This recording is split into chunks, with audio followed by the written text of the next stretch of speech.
Speak Broccoli! Hello and welcome to the Speak Broccoli tutorial. Today I'll be sharing some tips on set design and lighting. I'm basing this tutorial on one of my stop motion videos, the Lego Movie 2 Benny and Batman. The idea here is to break down a specific scene from the movie, namely the moon scene, and show you how I built that set and then how I lit it. I find it useful to look through my camera when building my set. This ensures that you build the set to the right scope and size. Often when I have built sets without my camera, they end up being a little bit too small. So anyways, let's get started. First up, we have set design. I film most of my animations in a wardrobe turned studio space, so first thing I like to do is stick a background to the wall. This is just a large black piece of paper with white painted specks for stars. Next comes the surface. Because it's going to be the moon, I chose grey. Again, I stick it down firmly with blue tack and overlap it slightly at the back, just so there's no risk of seeing the wood behind. For the mountains in the background, I cut out some cardboard and painted it grey, using Lego and blue tack as supports to keep them upright. I then cut out two small shapes to act as craters, painting these a lighter grey to the mountains behind. So once you've assembled your set, you can now start to find the perfect camera angle. I've brought the camera closer to Benny to frame out the wardrobe, and now start zooming in to frame out the edge of the paper's surface. This whole process is a real trial and error of camera positions. Eventually, I settle on this shot. Next up is lighting. Mostly I tend to use 3 lights when animating. One big light and 2 medium adjustable neck ones, like these. Having flexible lights is a huge plus, especially when working in a compact working space. One of the best purchases I ever made were these color filter strips meant for the flash on a DSLR camera, just like the one pictured here. So you slide the color of your choice into the holder. Then using the Velcro tape provided, I cut out strips and stuck them to the top of my light. Then you stick the holder to the light and voila! You've got some really nice red lighting. I turn off the main light so you can see it better. Remember to use LED lights if you're going to Velcro these gels to them.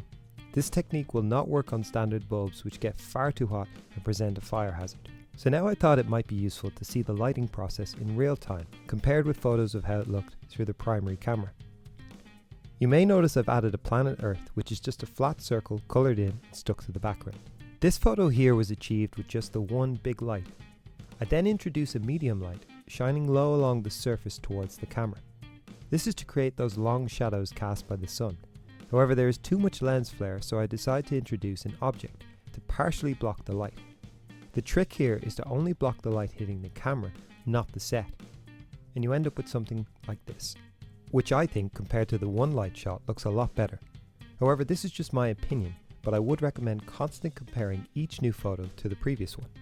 Now I'm going to try out my main light on the background. The foreground is way too bright and I want more shadow.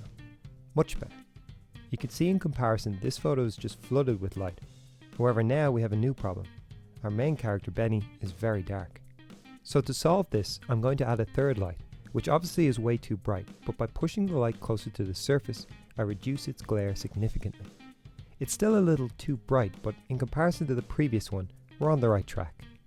Now I'm going to try bouncing the light off a piece of white card, which can sometimes yield subtle results. Not this time, but I'm glad I tried it.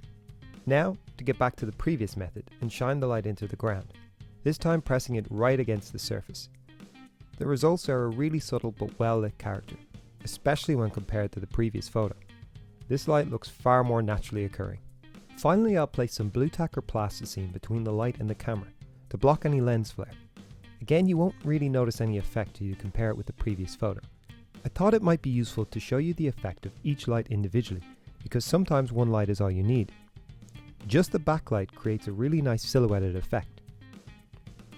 Then just the side light gives us some heavy shadows and a far darker background.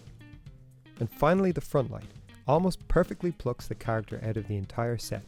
This could be good for a future horror film.